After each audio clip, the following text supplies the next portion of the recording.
Bonjour, bienvenue à tous au Centre Grave Vérité, l'école du royaume des cieux de Jésus-Christ par le Saint-Esprit.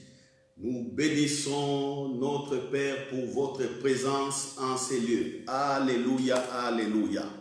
Gloire à Dieu. Voilà, nous nous excusons déjà dès le départ parce que nous évoluons ces derniers temps dans des conditions techniques un peu difficiles. Les studios a dû déménager, donc voilà. Comprenez un peu ces difficultés, mais l'essentiel c'est que vous écoutiez la parole de Dieu, la parole de vie, le pain pour notre vie. Nous prions, Père, merci de nous avoir encore une fois donné ton souffle. Nous avons le Saint-Esprit pour glorifier ton nom. Merci parce que, Père, après cette petite interruption, beaucoup sont encore là pour écouter la parole de Christ, cette parole qui sauve, cette parole qui guérit, cette parole qui délivre, cette parole qui rend prospère, qui nous fait grandir dans ton royaume et que plus tard nous manifestons ta gloire. Ainsi prier. Amen. Jésus est roi, Jésus est Seigneur. Nous disons Viva Jésus. Vous répondez avec moi Viva Jésus. Viva Jésus. Vive le roi. Alléluia.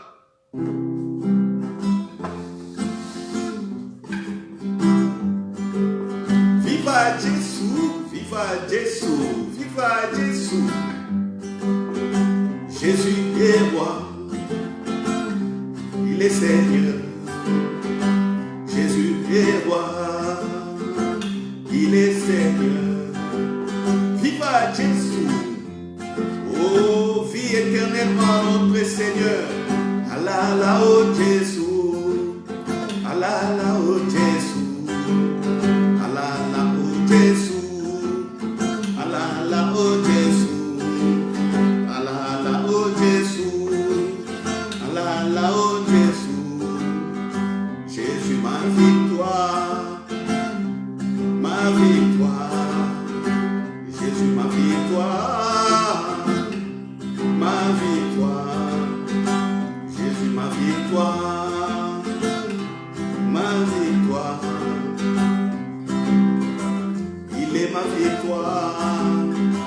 la victoire des croyants, la victoire des fils de Dieu. Il peut nous condamner de ton amour, rien ne peut nous condamner de ton amour. Tu nous as aimés avant la fondation du monde. Jésus nous a aimés avant la fondation du monde. Alala oh alala, alala oh alala oh Jésus, alala oh alala oh Jésus. Viva Jésus, viva Jésus, viva Jésus. Le roi des rois, Seigneur des seigneurs, les rois des rois, Seigneur des seigneurs. Alala oh Jésus, alala oh alala, alala oh alala, alala oh alala, alala oh alala, alala oh alala, alala oh alala. Alléluia, alléluia. Gloire à Dieu.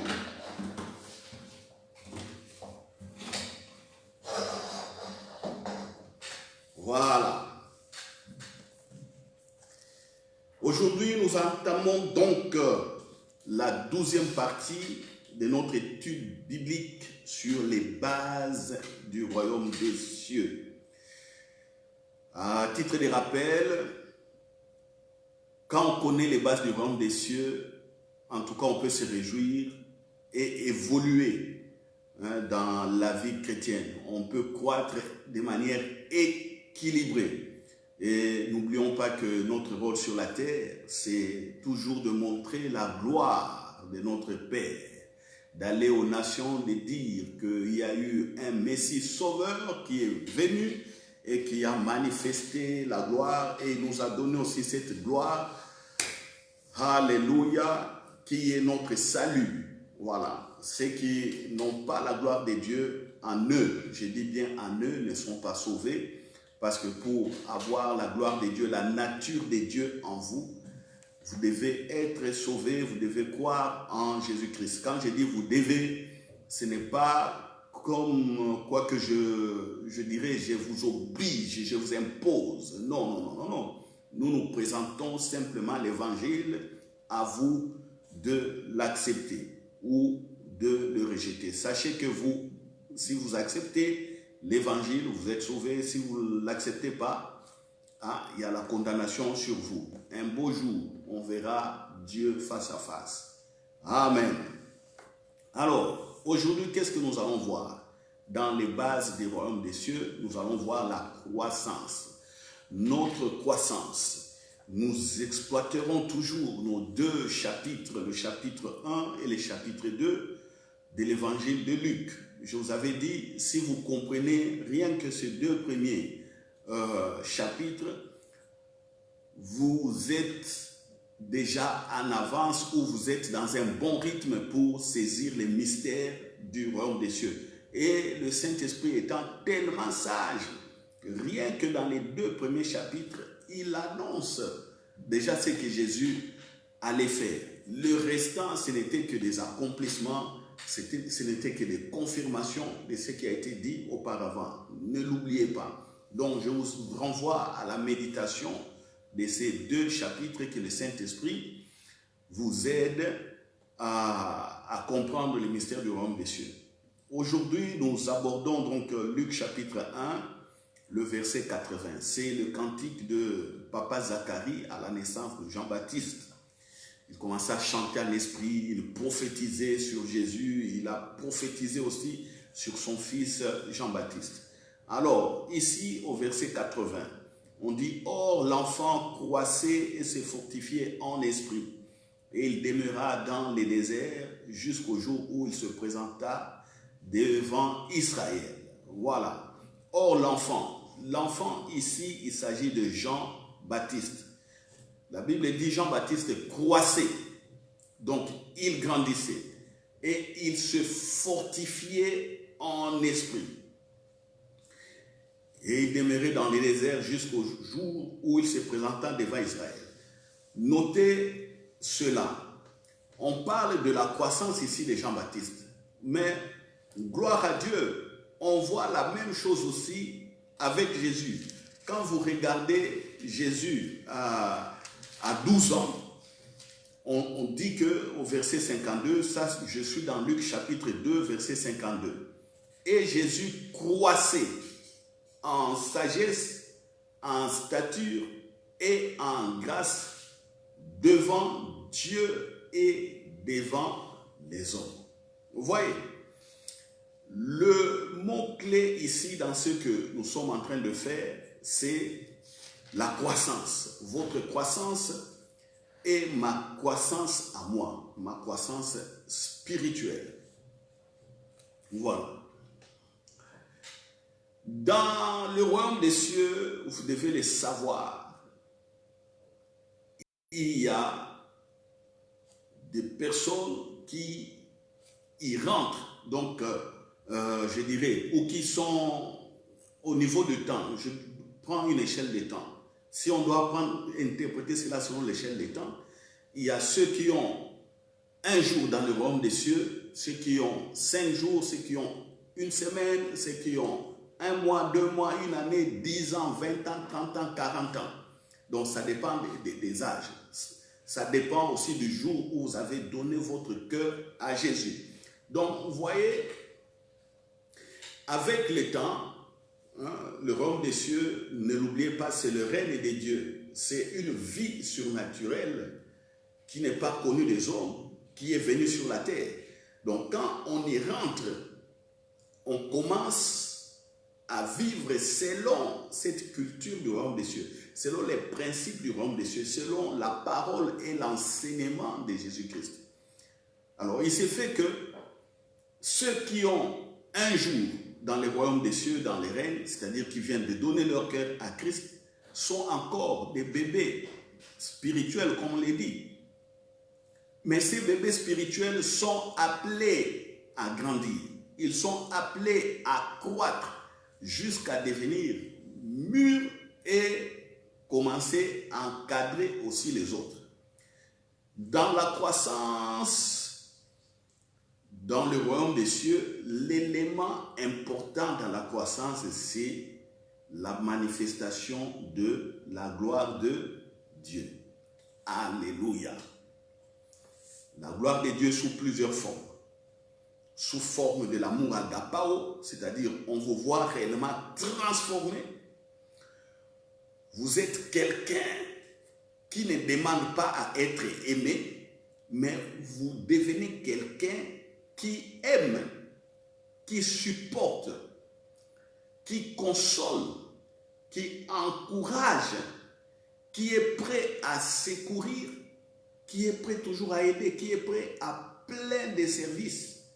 C'est pourquoi Jésus lui-même est mort pour les hommes. Il est venu servir les hommes. Oui, il a servi Dieu, oui, mais son service, avec quel but? Les saluts des hommes. C'était ça. Jésus a été donc serviteur des peuples et des nations. C'est pourquoi aujourd'hui, sur toute la surface de la terre, on parle de Jésus. Donc, revenant au verset 80, comme je l'ai dit, la croissance est importante et la manifestation de la gloire de Dieu dans votre vie est un élément très capital. Parce que si vous ne voyez pas la gloire de Dieu, vous ne voyez pas la puissance de Dieu, vous ne prospérez pas au niveau de la paix du cœur, au niveau du travail, au niveau de ce que vous faites. On ne voit pas qu'il y a une certaine croissance. Là, vous êtes dans un problème, frères et sœurs. C'est un problème. Vous devez absolument croître, grandir. Sinon, vous resterez tel quel, bébé spirituel. Vous voyez? Donc, la mentalité que vous aviez dans le monde, votre manière de vivre du monde va vous rattraper et le nom de Jésus ne restera que dans la bouche où vous allez faire des pratiques religieuses comme chanter des louanges, aller à l'église, des choses comme ça, même servir, faire un ministère à l'église, avoir des responsabilités. Vous allez rester simplement dans ce domaine-là, mais comme vous n'avez pas grandi, la mentalité du monde va vous poursuivre. C'est comme ça que les doutes pourront vous rattraper, les incertitudes pourront vous rattraper et vous ne saurez pas voir la gloire de Dieu. Ouais. Combien de chrétiens aujourd'hui, ils sont chrétiens, ça fait, je dirais, prenons, ne parlons pas de ceux qui ont une année, 2 ans, parce que bon, voilà, il y a quand même des pas à faire dans le royaume des cieux. Prenons ceux qui ont 5 ans de vie chrétienne. Combien voient la gloire de Dieu?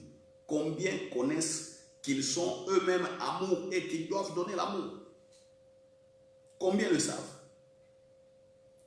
Combien aujourd'hui savent qu'ils sont des hommes et des femmes de paix et que de leur bouche ne doit sortir que des paroles de réconciliation, des paroles de grâce, pas des rapportages, pas de haine, pas de jalousie, pas de paroles qui sèment des divisions. Combien les savent? Combien? Vous verrez qu'il y a peu. Combien savent que leur bouche est une arme puissante qui manifeste ceux qui le croient, c'est-à-dire qui manifeste la foi ou la compréhension de la foi qu'ils ont, afin qu'eux-mêmes soient heureux et que leur entourage soit heureux. Vous verrez qu'il y en a peu. Il y en a peu. Je vous dis, c'est dommage, parce que aujourd'hui, on trouve encore des chrétiens qui ont 15 ans, 20 ans dans l'église, vie chrétienne, mais ils continuent à pleurer, continuent à voir les diables partout, continuent à se morfondre en disant que non, voilà, Satan m'a tapé, Satan m'a fait ceci, Satan m'a... Non. Moi, ce sont des choses, des phrases qui me font très mal aux oreilles. Un chrétien qui pleure, qui dit que Satan l'a fouetté, Satan l'a frappé, Satan est ceci, il est toujours dans son dos. Tout. Non. Ça, c'est quel genre de chrétien? C'est anormal, frères et sœurs. C'est quel genre de chrétien, ça? Ce sont des personnes qui n'ont jamais compris le règne de Dieu, le royaume des cieux. Ils n'ont jamais compris ce qu'ils sont. Donc, ils n'ont jamais grandi. Mais on les retrouve dans l'église, certains avec des responsabilités. Et ils sont beaucoup. La plupart, je dirais. Vous verrez une église de 100 personnes. 0 personne voit la gloire de Dieu. Ils sont là devant avec un pasteur incrédule. Un pasteur qui ne connaît que la Bible selon, comme un professeur de géographie, professeur d'histoire, il vient, il fait son exégèse, il étudie, puis il vient parler comme ça.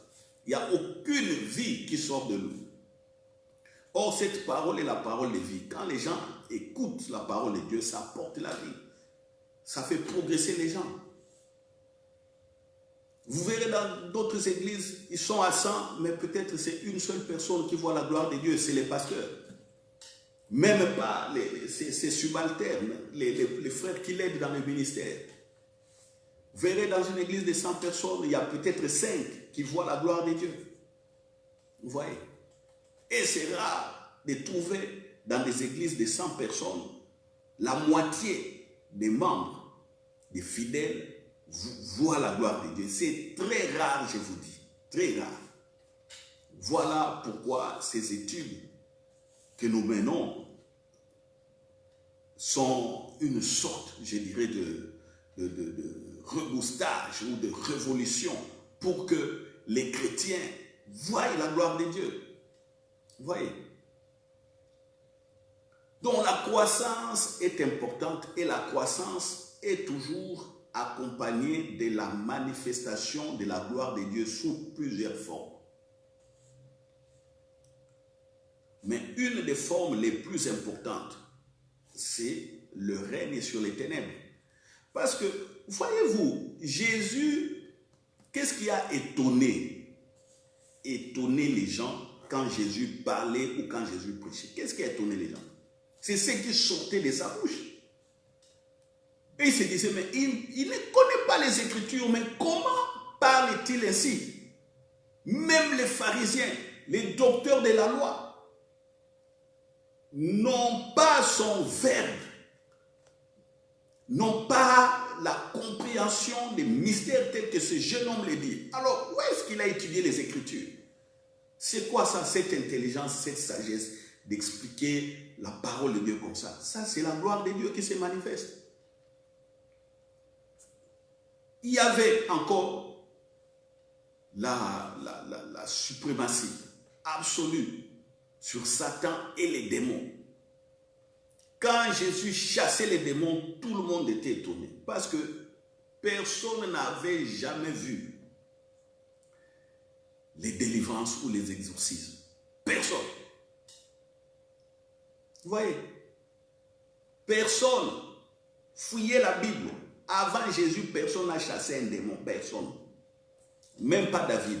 Si vous prenez le cas de David, non, il chantait l'esprit mauvais, les démons quittaient Saül. Non, David ne connaissait pas la délivrance ou l'exorcisme. Les serviteurs de Saül ont dit simplement, bon voilà, qu'il y ait un jeune homme qui chante et le roi, vous allez bien vous sentir. Voilà, qui chante des louanges pour Dieu, vous allez bien vous sentir. Et cet esprit-là ne va pas vous embêter. Mais quand David a arrêté de jouer, l'esprit mauvais revenait sur Saül et le tourmentait. Vous voyez? Donc David n'a pas fait la délivrance de Saül. Il joue, Saül se porte bien. Il arrête de jouer, les démons se manifestent. On l'appelle encore. Il joue, Saül se sent bien. Quand David part, les démons se manifestent. Vous voyez? Aucun repos. C'est Jésus qui a commencé à chasser les démons. Et nous a donné cette autorité sur les démons. Nous avons le pouvoir sur toute la puissance des ténèbres, même sur les diables lui-même. Vous voyez? Donc, dans la croissance spirituelle, il faut qu'il y ait toujours la manifestation de la gloire de Dieu. Ici, on voit sous forme de puissance d'onction. Et c'est très important. Et suivent aussi des miracles. Sinon, cet évangile n'allait pas avoir de sens. Vous voyez, frères et sœurs, si vous ne voyez pas cela, je pense, qu'est-ce que je voulais dire? Je voulais dire ceci. Vous devez absolument expérimenter la puissance de Dieu au niveau du combat spirituel en terrassant les diables, les démons et les autres. Pas de manière théorique, mais de manière pratique et vivante. Vous êtes devant des cas. Vous chassez les démons. Les gens sont malades, vous imposez les mains. Les gens sont guéris. Les gens ont les handicapés. Les handicapés, par exemple, les aveugles voient, les sourds entendent, ceux qui ont perdu l'odorat récupèrent leur sens, ainsi de suite, des maladies congénitales, être guéris, des choses comme ça. Donc, il faut commencer à voir cela. Moi, je vous dis, moi, je suis dans cette grâce-là. Bon, les démons, ça, je sais, je chasse les draps. Mais au niveau de certaines maladies incurables, je vois ce que Dieu est en train de faire. J'ai déjà prié pour des personnes qui n'écoutaient pas bien, n'entendaient pas bien. Ils avaient des oreilles sourdes. Je pose les mains, la personne entend des canons dans ses oreilles. Les oreilles ont été débouchées jusqu'au jour où la personne entend correctement. Il me reste à prier pour qui? Il me reste à prier pour les sourds, plutôt pour les muets. Bon, la personne là il entendait, mais c'était un malentendant. Aujourd'hui, il entend bien. Mais il me reste à prier pour les vrais sourds qui n'entendent rien. Priez qu'ils entendent. Les muets, priez qu'ils parlent. Les aveugles, priez pour... Et ils voient. J'ai déjà prié pour quelqu'un qui a le sida. La personne a été guérie jusqu'aujourd'hui. Je vous l'ai dit. Vous voyez? Donc, je vois déjà la gloire de Dieu dans une certaine mesure. C'est encore insuffisant. Cela veut dire quoi? Donc, cela veut dire que je dois croître aussi. Je ne peux pas rester au niveau où je suis aujourd'hui. C'est ainsi que quand les personnes avec des cas compliqués viennent devant moi, je n'hésite pas. Que ce soit cancer, diabète, hypertension, tout ça, je n'hésite pas, je prie pour ces personnes. Il y a beaucoup qui sont soulagés, il y a beaucoup qui sont actuellement dans les voies de guérison, et ainsi de suite. Vous voyez, ça démontre une certaine croissance spirituelle. Parce que quand vous ne voyez pas ces choses, c'est difficile. C'est difficile de vous mesurer. Mesurez-vous vous-même. Est-ce que vous avez grandi depuis que vous êtes à l'église? Depuis que vous connaissez Jésus et vous savez que vous devez prier Jésus, est-ce que vous avez grandi? Vous voyez? Parce que qu'est-ce qui se passe quand on grandit?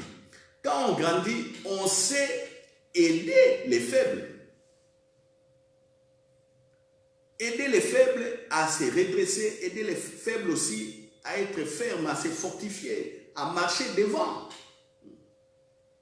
afin que la chaîne continue et que ces faibles-là puissent encore relever les autres, aller dans le monde, prendre ceux qui ne connaissent pas Jésus et qu'ils rentrent dans la bergerie.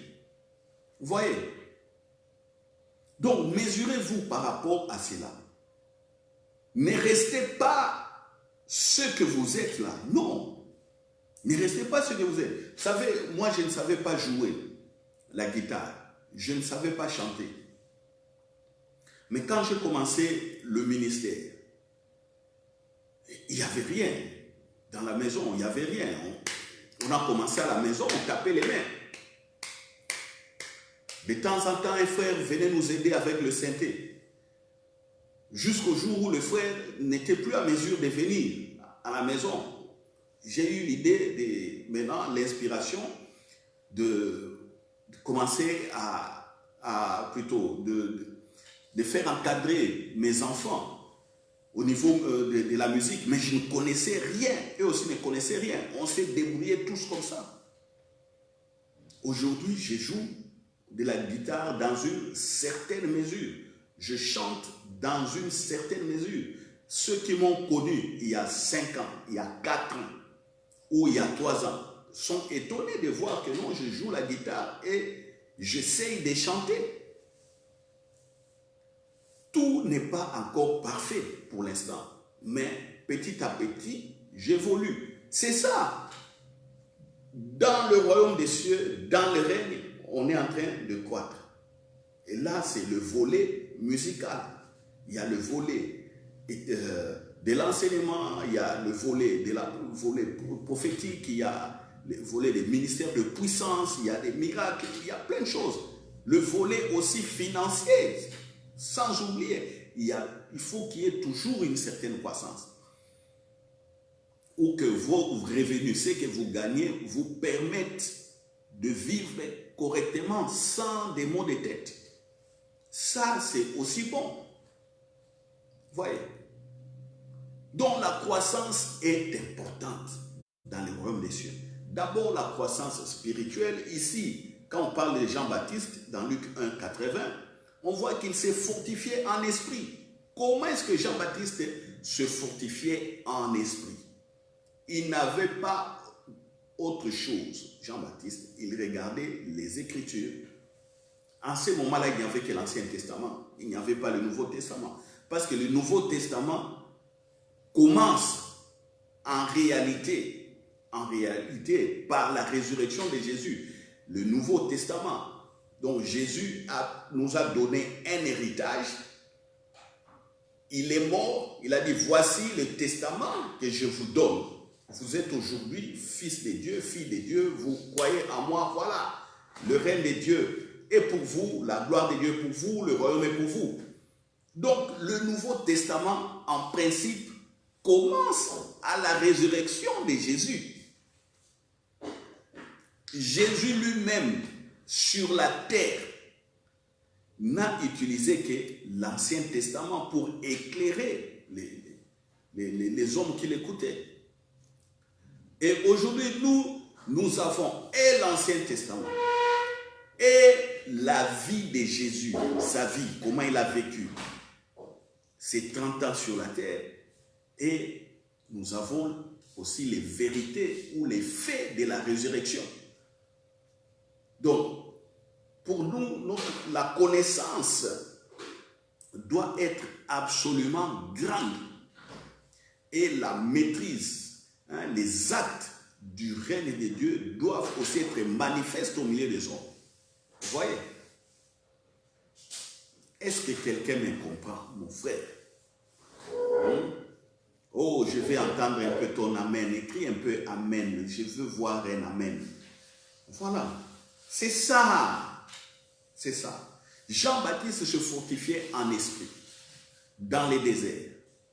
Cela veut dire, il avait sa congrégation, il avait les Écritures et il priait Dieu. Il n'y avait que ça. L'Écriture et Dieu d'un côté et Dieu de l'autre côté. Il essayait de se fortifier, en cela. C'est là où Jean-Baptiste aura une des plus, ou la plus grande révélation, pas une des plus, mais la plus grande révélation de son temps. Vous savez, la plus grande révélation, c'est quoi? Que Jean-Baptiste a reçu. Dieu lui a dit, ici il s'agit du Saint-Esprit, parce que quand Dieu parle, c'est le Saint-Esprit, comprenons-nous bien. Dieu lui a dit, la personne sur qui tu verras l'Esprit descendre, c'est celui-là qui est le Fils de Dieu, c'est celui-là qui est le Christ, c'est celui-là qui est l'agneau de Dieu, qui ôte le péché du monde, c'est celui-là qui baptise de feu et du Saint-Esprit. Quelle précision! Je vais un peu vous éclairer.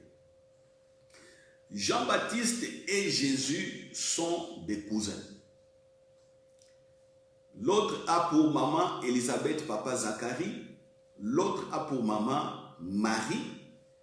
Et papa adoptif, bien entendu, Joseph. Vrai papa, le Saint-Esprit, qu'il a conçu dans les seins du mari. Vous voyez? Quand, donc, le moment est venu de manifester le Messie ou de publier le Messie, Jean-Baptiste reçoit la révélation. Jean-Baptiste étant cousin de Jésus, c'est vrai, on lui a dit que ton cousin qui s'appelle Jésus, il a des promesses de Dieu. Il est né miraculeusement. Son vrai papa, c'est Dieu. Joseph n'a fait que être nourri, n'était que élevé. Vous voyez? Jean-Baptiste connaissait ça. Mais sur le plan pratique maintenant, est-ce que Jean-Baptiste devait simplement se suffire par rapport à ce qu'il a entendu? Non. Non. Parce qu'il nous arrive aussi d'avoir des paroles de Dieu, mais par des autres personnes. Beaucoup d'entre nous ont eu des paroles de Dieu, même des prophéties par des autres personnes. Des vraies prophéties, je dis bien, des vraies, pas des fausses prophéties là qui font passer du temps inutilement. Ils ont eu des vraies prophéties, mais ils n'ont pas pu persévérer par rapport à cela. Vous voyez? Donc, ça pouvait arriver aussi à Jean-Baptiste de ne pas persévérer par rapport à ce qu'il a entendu de son papa Zacharie ou de sa maman Élisabeth, ou je ne sais pas quand Jean-Baptiste avait grandi, si Zacharie et Élisabeth étaient encore en vie. Bon, ça, je ne sais pas, la Bible ne le dit pas, je n'ai pas fait une recherche là-dessus. Donc, il y avait encore un questionnement par rapport à Jésus. Ils grandissent ensemble avec Jésus. Peut-être ils avaient dû jouer un jour ensemble. Mais si on vous dit que Jésus est Dieu, il est fils de Dieu, mais vous jouez avec lui et que vous lui donnez un coup, il pleure, il a mal, ça peut vous faire poser des questions. Jésus, à l'âge de 3 ans, 4 ans, a perdu les dents aussi, comme les autres enfants, en grandissant, perdent les dents afin que les autres dents poussent. Mais quelqu'un qui regarde comme ça dit, mais celui-là est fils de Dieu, mais comment il perd des dents? Vous voyez, il y a des questionnements dans la tête.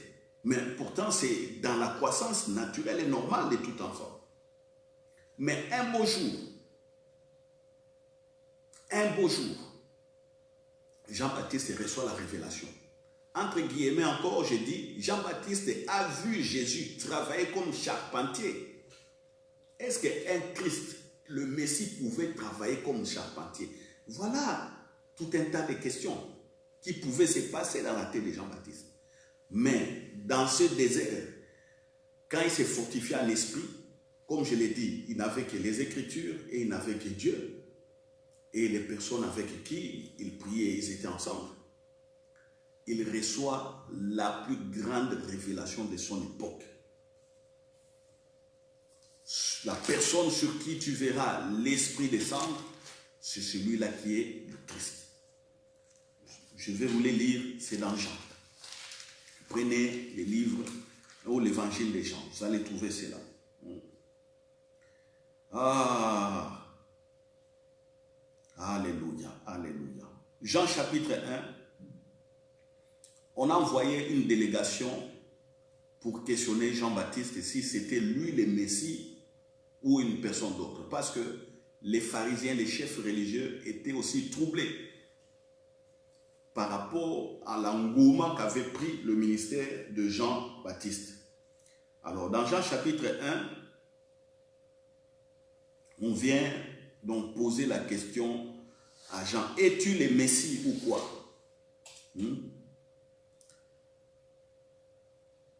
Il dit non, moi je ne suis pas le Messie. Ça c'est dans le verset 19, Jean 1, 19. Voici les témoignages de Jean lorsque les Juifs envoyèrent de Jérusalem des sacrificateurs et des Lévites pour lui demander, toi qui es-tu? Vous voyez, toi qui es-tu? Qu'est-ce que tu fais là? De qui as-tu reçu le mandat ou l'ordre, la permission de faire tout ça? Parce qu'on voit les gens venir chez toi et quand ils sortent, ils ne parlent que de toi. Les gens ont commencé à être transformés. Tu es en train de dire que non, voilà, il y a un certain Messie qui est là. C'est quoi ça? Est-ce que c'est toi-même qui te caches derrière le Messie? Tu es encore en train de tromper les gens ou quoi? Non, Jean-Baptiste est clair. Il déclara au verset 20. Et sans restriction, il affirma qu'il n'était pas le Christ. Jean-Baptiste dit, non, moi je ne suis pas le Christ. Et ils lui demandèrent, quoi donc? Es-tu Élie? Il dit, je ne le suis point. Es-tu le prophète? Et il répondit, non. Ils lui dirent alors, qui es-tu? Afin que nous donnions une réponse à ceux qui nous ont envoyés. Que dis-tu de toi-même? Moi, dit-il, je suis la voix de celui qui crie dans les déserts. Donc on pose, toi, qui es-tu? Il dit non, non, non, non. Moi, en ce qui concerne ma personne, moi je ne suis que la voix, j'écris dans les déserts. J'écris le désert représenté ici par les hommes qui ont soif de Dieu, les hommes qui crient, qui cherchent Dieu. Il dit, moi j'écris au milieu des hommes. Aplanissez les chemins du Seigneur, comme a dit Ésaïe. Il cite, vous voyez, Jean-Baptiste cite le prophète Ésaïe. Ésaïe 40, verset 2-3. Voyez la fortification en esprit. C'est ça, la fortification en esprit.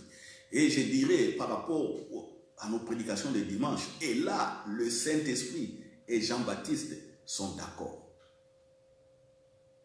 Voyez,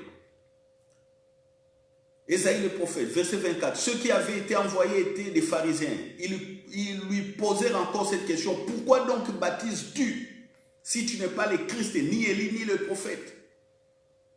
Jean leur répondit, moi je baptise d'eau, mais au milieu de vous, il y a quelqu'un que vous ne connaissez pas, qui vient après moi. Je ne suis pas digne de délier la courroie de ses souliers. Ça, c'est la parole que Jean-Baptiste a eue dans les déserts. La révélation, la plus grande révélation de tout l'Ancien Testament. C'est ça. Ah, vous pouvez me critiquer, vous pouvez me sortir d'autres révélations, voilà, voilà. Mais la plus grande révélation, c'est Jean-Baptiste qui l'a eu. Parce qu'il a, il a eu la révélation et confirmé. Et il a vu aussi le Saint-Esprit, les signes que Dieu a donnés. Et il est en train de les dire publiquement. Vous voyez? Verset 29. Le lendemain, il vit Jésus venant lui, il dit, voici l'agneau de Dieu qui ôte le péché du monde. Il est présent. Vous voyez? C'est celui dont j'ai dit. Il dit maintenant, vous voyez, quand on venait me questionner, je parlais de lui, de ce Jésus, lui, Emmanuel que vous voyez, Jésus, les charpentiers, je parlais de lui. C'est celui dont j'ai dit, après moi vient un homme qui m'a précédé car il était avant moi. Ici, il montre déjà, il dit aux hommes que Jésus est le Christ et Dieu. Il dit que au niveau des naissances, entre Jean-Baptiste et Jésus, il y a un écart de 6 mois. Jean-Baptiste est plus vieux que Jésus dans la chair de 6 mois. Mais ici, Jean-Baptiste dit, Jésus l'a précédé, il était avant lui. Ça veut dire quoi? Il confirme. Oh, alléluia. Il confirme que Jésus est Dieu. Dites amen, vous qui m'écoutez. Écrivez des amen. Il confirme. Ce sont les esprits forts qui confirment de telles choses devant les épreuves. Vous voyez pourquoi Jean-Baptiste s'est fortifié dans les déserts. Il s'est fortifié en esprit. C'était pour de telles choses. Nous lisons, nous pensons que c'est facile. Qu'on vous envoie des chefs religieux, des gens qui font condamner à la lapidation les hérétiques. Hein? Hey! C'est lui, l'agneau qui ôte le péché du monde. 30. C'est celui dont j'ai dit, après moi vient un homme qui m'a précédé car il est avant moi. 31. Je ne le connaissais pas. Vous entendez? Vous entendez le cousin Jean-Baptiste? Ici, il n'est plus question des cousins Jésus. Non. On a dit à Jean-Baptiste, toi tu es né miraculeusement. L'ange Gabriel a visité ton papa Zacharie. Il est resté muet 9 mois jusqu'à ta naissance. Ta maman Élisabeth, c'est elle qui a dit à Marie, Marie, quand tu es venu me saluer, l'enfant a tressailli de joie dans mon sein. Heureuse es-tu Marie, car comment m'est-il accordé que la mère de mon Seigneur vienne me visiter? Jean-Baptiste savait tout ça, que sa maman avait eu la parole de connaissance que Marie porte une grossesse de Christ, le Seigneur. Il avait tout ça. Mais écoutez Jean-Baptiste, malgré toutes les prophéties, il dit, je ne le connaissais pas. Je ne le connaissais pas. Et comment il l'a connu? Il ne connaissait pas. Donc Jean-Baptiste a pris toutes les prophéties. Il les a examinées par rapport à la croissance de Jésus quand il n'avait pas de dents. Par rapport à la croissance de Jésus, je ne sais pas s'il s'était disputé un jour une assiette de riz ou de blé à l'époque, je ne sais pas. Et ce Jésus-là a été charpentier, voilà. Mais écoutez, 31. Donc, je ne le connaissais pas, je l'ai redit, virgule. Mais c'est afin qu'il soit manifesté à Israël que je suis venu baptiser d'eau. Afin qu'il soit présenté à Israël que je suis venu baptiser. Jean rendit ce témoignage. Il dit, je vis l'Esprit descendre du ciel comme une colombe et s'arrêter sur lui. Est-ce qu'on peut voir le Saint-Esprit? Oui. On peut voir le Saint-Esprit. Jean-Baptiste le dit ici. On ne voit pas le Saint-Esprit avec nos yeux physiques. Voilà. C'est les yeux de l'Esprit. Et puis on voit le mystère. Il voit comment le Saint-Esprit est venu remplir Jésus. Encore de la gloire de Dieu. Et le revêtir complètement de sa présence. Je ne parle même pas de la puissance, mais de sa présence. C'est comme ça qu'on commence à voir la puissance. Est-ce que quelqu'un me suit et que quelqu'un comprend? Alléluia. 33. Il répète encore, je ne le connaissais pas, mais celui qui m'a envoyé baptiser d'eau m'a dit. Ah! C'est ce qui est intéressant. Celui qui m'a envoyé baptiser d'eau m'a dit. Qui l'a envoyé? Qui a envoyé Jean-Baptiste? Donc Jean-Baptiste avait écouté le Saint-Esprit. Même si Jean-Baptiste ne connaissait pas que c'était le Saint-Esprit. Jean-Baptiste, c'est Dieu, oui. C'est Dieu, parce que c'est Jésus qui nous a révélé le Saint-Esprit. Pour Jean-Baptiste, c'est Dieu. Oui, le Saint-Esprit est Dieu, le Père est Dieu, le Christ est Dieu aussi. Oui, il n'y a pas de contradiction, pas de problème là-dessus. Si vous voulez faire une mathématique, c'est votre problème. Vous allez vous casser la tête inutilement. Il n'y a pas de mathématiques, il n'y a pas trois dieux. Trois personnes en Dieu, c'est d'accord. Voilà. Il y a un seul Dieu. On est d'accord. Voilà. C'est lui qui m'a envoyé baptiser d'eau, m'a dit, c'est lui sur qui tu verras l'Esprit descendre et s'arrêter, c'est celui qui baptise du Saint-Esprit. Et j'ai vu et j'ai rendu témoignage qu'il est le Fils de Dieu. Alléluia. La plus grande révélation qu'aucun homme n'a reçue sur la terre. C'est Jean-Baptiste qui l'a eu. C'est pourquoi Jésus dit, de tous les prophètes, je vous lis ça, vous êtes toujours là en train de douter. Vous allez maintenant écouter la déclaration de Jésus, Matthieu chapitre 11. Qu'est-ce que Jésus dit de Jean-Baptiste? Matthieu 11. Verset 11. Je vous l'ai dit en vérité, parmi ceux qui sont nés des femmes, il n'en a point paru de plus grand que Jean-Baptiste. Vous entendez? Pourquoi Jésus dit de tous ceux qui sont nés des femmes, les plus grands c'est Jean-Baptiste? Est-ce que c'est Moïse? Non. Est-ce que c'est Élie? Non. Est-ce que c'est David? Non. Est-ce que c'est Samson? Non. Est-ce que c'est Salomon? Non. Est-ce que c'est papa Abraham? Non. Jésus dit ce n'est même pas papa Abraham. Les plus grands des hommes qui sont nés des femmes, c'est Jean-Baptiste. Ça c'est Jésus. Mais écoutez maintenant la suite. Toi et Jean-Baptiste.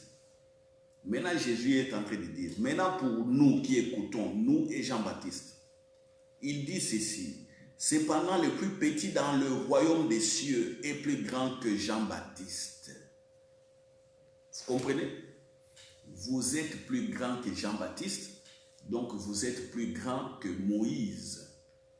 Vous êtes plus grand que David. Vous êtes plus grand que Élie.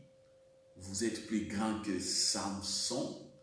Vous êtes plus grand que tous les noms à succès là de l'Ancien Testament. Ça, c'est de la bouche de Jésus lui-même. Vous voyez? Alors, si vous connaissez ces vérités et que vous ne croissez pas, il n'y a aucune croissance spirituelle en vous. C'est anormal dans le royaume des cieux. Anormal. Oh frère, oh ma soeur, retournons dans Luc. Luc chapitre 1. Or l'enfant croissait et s'est fortifié en esprit. La fortification en esprit a fait que Jean-Baptiste reçoive la plus grande révélation qu'aucun homme n'avait reçue sur la terre. Tout ce que je vous ai lu là, dans Jean chapitre 1, c'est le message que Dieu a donné à Jean-Baptiste dans le désert. Alléluia. Alléluia. Les anglophones disent, do you understand? Avez-vous compris? Avez-vous compris cela? Voyez, la croissance, la fortification en esprit. Les gens courent derrière les prophètes. Oh non, je veux que Dieu me parle. Comment est-ce que Jean-Baptiste a reçu? Vous direz que non, il était né mystérieusement. Vous aussi et moi aussi, nous sommes nés mystérieusement. Ayant accepté Jésus-Christ, nous sommes nés, nous sommes dans le royaume des cieux et nous sommes plus grands que Jean-Baptiste. Donc, il y a encore des révélations importantes pour nous. Alléluia. Mon frère, ma soeur, réjouis-toi. Et désire croître, désire grandir.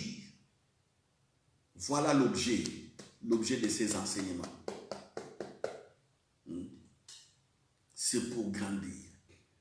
C'est pour manifester la gloire de Dieu. C'est pour que les hommes voient le règne de Dieu. C'est tout. C'est tout. Dieu le veut ainsi. Dieu le veut ainsi. Sinon, il allait laisser le monde comme ça. Ou sinon, il allait casser le monde. Par son souffle, le monde est cassé, il n'y a plus rien. Vous voyez, il n'y a plus rien. Alléluia.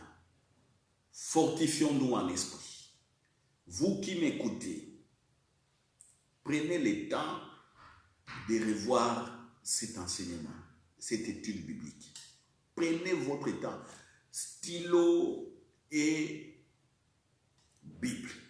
Vous m'écoutez, vous m'écoutez, vous m'écoutez. Quand vous avez compris le règne de Dieu, l'importance de la croissance, en ce moment-là, éteignez la vidéo, ne m'écoutez plus. Restez maintenant seul avec le Saint-Esprit.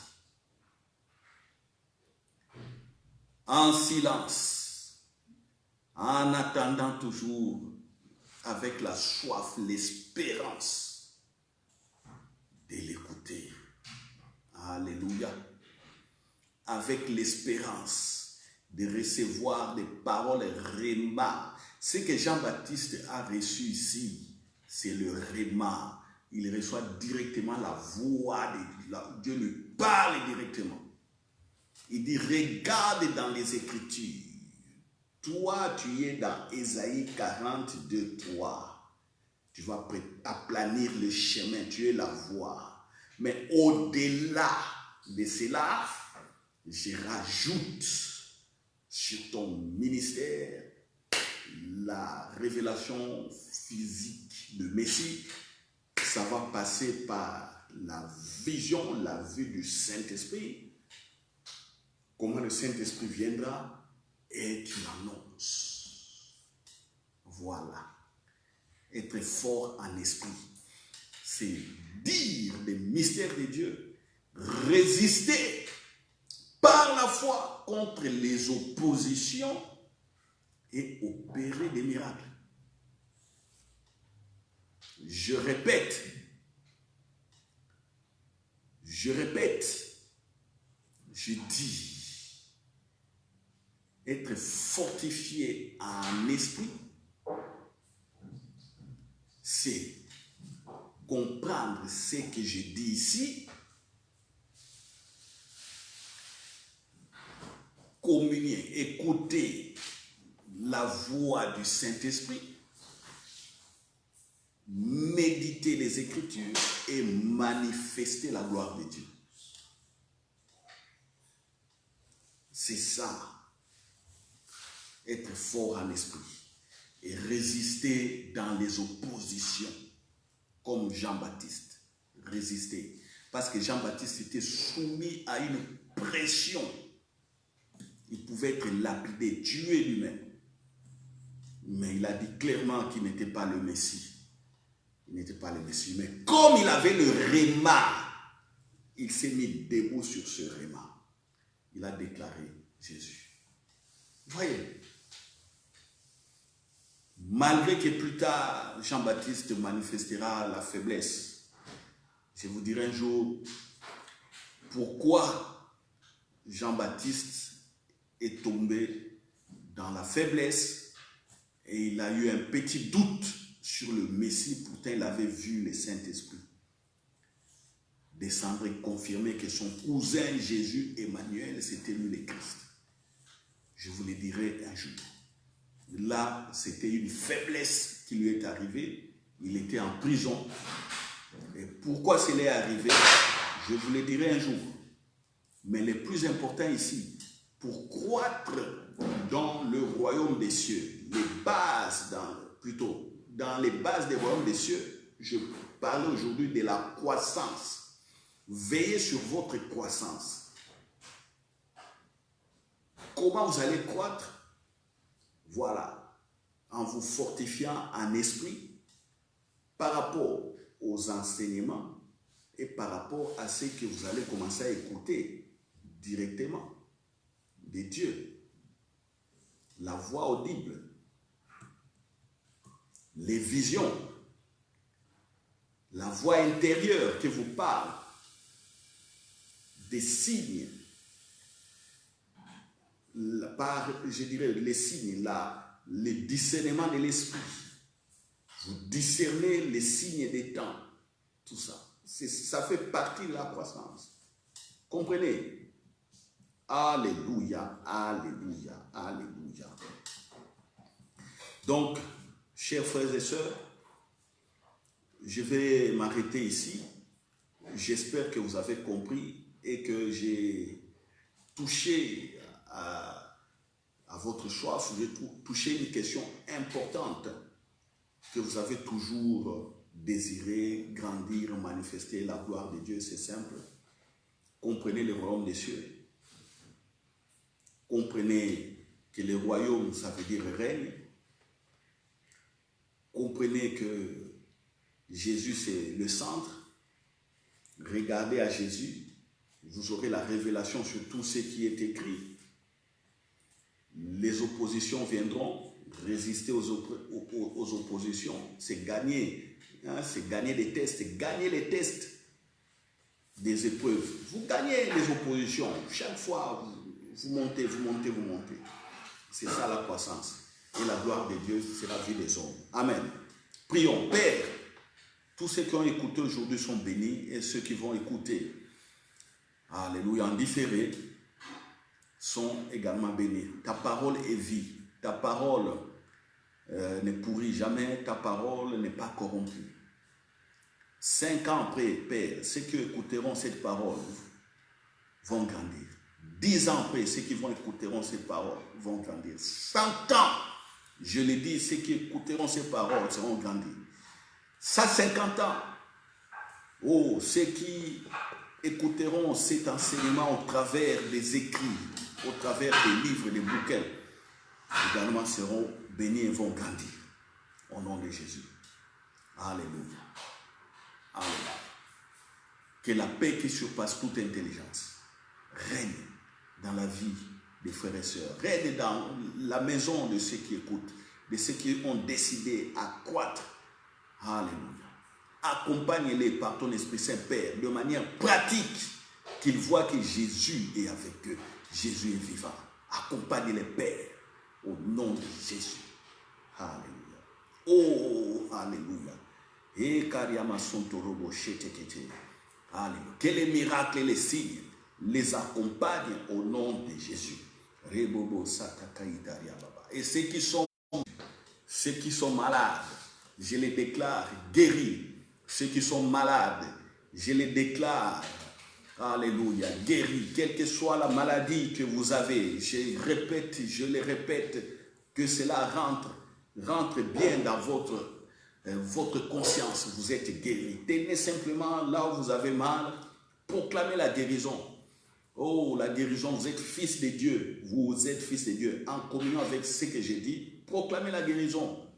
Alléluia, alléluia, alléluia.